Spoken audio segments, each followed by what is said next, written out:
Hello भाई लोग, welcome back to another video. Finally Jujutsu Kaisen का 256 चैप्टर ऑफिशियली रिलीज हो चुका है और मैं मांगा नहीं पढ़ रहा था, अभी पूरा पढ़ चुका हूँ, इसीलिए इतना देर हुआ वीडियो आने में।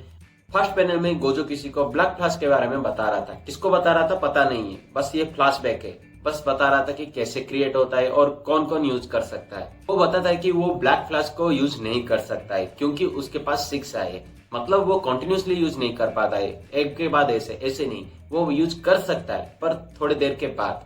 देखो, ब्लैक फ्लैश एक बैंड है जो अपने चारों तरफ के जो स्पेस है वहां पर क्रिएट होता है। अगर एक सोर्सर अपने कर्स एनर्जी को अपने हाथों के चारों तरफ क्रिएट करता है, वो भी 0.000001 सेकंड के अंदर, तभी और अप्लाई करके एक फिजिकली ब्लो करता है, तभी ब्लैक फ्लैश एक्टिव होता है। और इतना ही नहीं, अगर इतना होता तो गोजो हर मुक्के में, हर ब्लो में एक ब्लैक फ्लैश निकाल सकता था।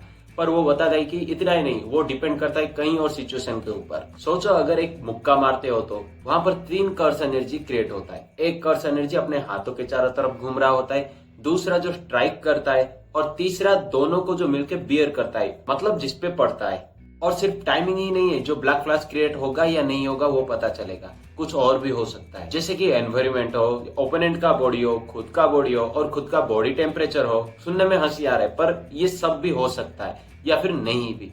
कुछ ऐसा पर्टिकुलर नहीं है जो बताया जाए कि ऐसा करने से ब्लैक फ्लैश क्रिएट होगा। वो कोई भी किसी तरह भी क्रिएट कर सकता है, अपना अपना जरिया अलग होता है। गोजो के मामले में मतलब वो कभी भी फाइट करता है तो उसे भी पता नहीं होता है कभी ब्लैक फ्लैश आने वाला है उसके हाथ पे।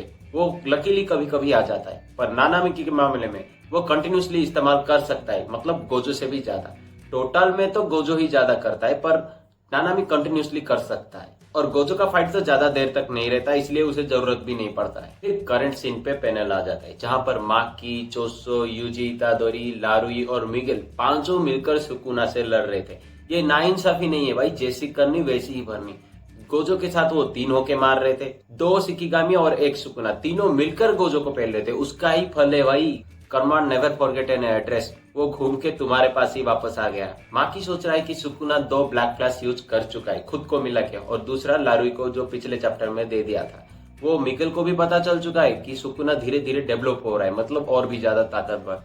गोजो तो 2 फ्लैशबैक में ही अपना रिवर्स कर्स टेक्निक एक्टिव कर चुका था, पर अभी तक सुकुना नहीं कर पाया है। मतलब सुकुना थोड़ा तो कमजोर है भाई गोजो से। और यूजी ऑलरेडी डर रहा है क्योंकि वो धीरे धीरे डेवलप हो रहा है, सुकुना और भी ज्यादा ताकतवर, और इन दोनों को पहचान नहीं पा रहा है, मिगेल और लारुई को। और चोसो को भी पता चल चुका है, सिर्फ यूजी को नहीं, कि सुकुना अपना पावर डेवलप कर रहा है और भी ज्यादा ताकतवर बन रहा है। मतलब एक समझ लो ये ट्रेनिंग जैसा ही कर रहा है, वो यूज करते करते धीरे धीरे अपने पावर को बढ़ा रहा है। इसीलिए सुकुना को हराने के लिए यूजी और चोसो दोनों बिना रुके ही लड़ने चले जाते हैं। अपना जितना ताकत है तीनों मिलकर, माकी, यूजी और चोसो तीनों मिलकर अटैक करते हैं। सुकुना जैसे वो वन पीस में जैसे होता है ना, एयर बेड कूद के जाता है, बिल्कुल वैसे ही कूदते हुए बैक में जाता है।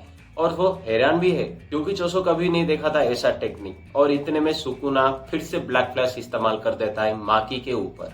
फिर चोसो सामने आ जाता है और सुकुना को धक्का दे देता है। वो सुकुना 2 स्लासेस फेंकता है क्रॉस करके, और वो स्लासेस पहुंचने से पहले ही वो चोसो के पीछे पहुंच जाता है और फिर से धक्का मार के और एक ब्लैक फ्लैश, मतलब टोटल 4 ब्लैक फ्लैश इस्तेमाल कर चुका है। अभी तो रिवर्स कर्स टेक्निक जरूर एक्टिव होगा। बट सुकुना का भी एक कमजोरी है। क्या कमजोरी है ना, यूजी इतादरी अगर कुछ भी पंच करता है तो उसका पावर कम होता है। मतलब धीरे से करेगा तो कम होगा, कम होगा, और जोर से करेगा तो बहुत ज्यादा से कम होगा। इसीलिए वो ब्लड मैनिपुलेशन इस्तेमाल करके चोसो वो सील्ड बना लेता है ब्लैक फ्लैश के ऊपर और थोड़ा बच जाता है, और यूजी इतादरी को चांस देता है। वो कंटिन्यूसली फाइट करता है नॉन स्टॉप, पर उसे थोड़ा टाइम ज्यादा लगता है, सुकुना से भी ज्यादा, क्योंकि वो अभी अभी नया बंदा है ना, इसलिए ब्लैक फ्लैश को क्रिएट करने के लिए उससे ज्यादा टाइम लगता है। इतने में मिगेल अपने दोस्त लारुई, जो बहुत ही जोर से मार खा के पड़ा था, वो उसे उठाता है और चलो बोलता है। पर लारुई बोलता है अभी भी काम थोड़ा बाकी है, और अपना स्पेशल अटैक इस्तेमाल करता है। हाँ, ये लड़कियों के मामले में बहुत काम करेगा।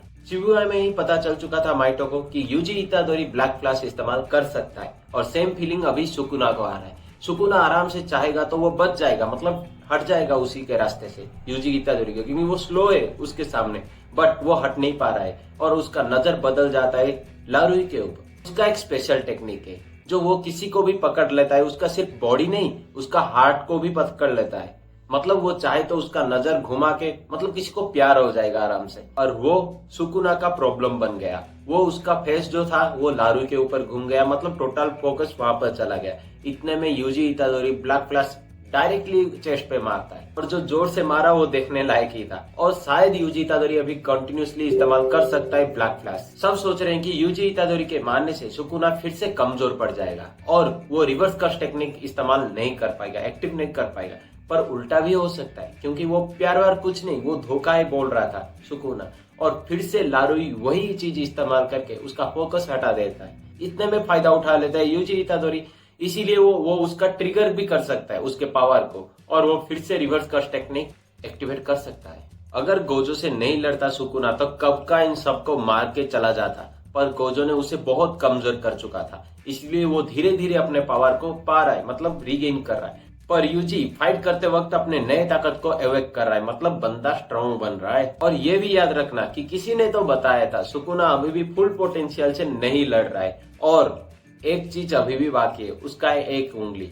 अगर वो उंगली मिल जाएगा तो फुल्ली कंप्लीट हो जाएगा और उसका पावर कितना होगा वो सोचने वाली बात है।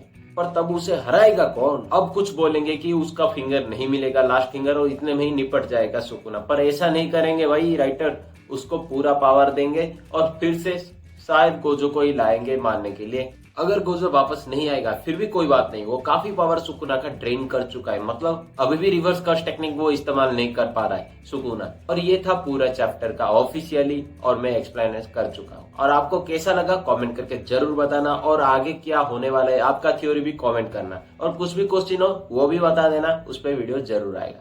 तब तक के लिए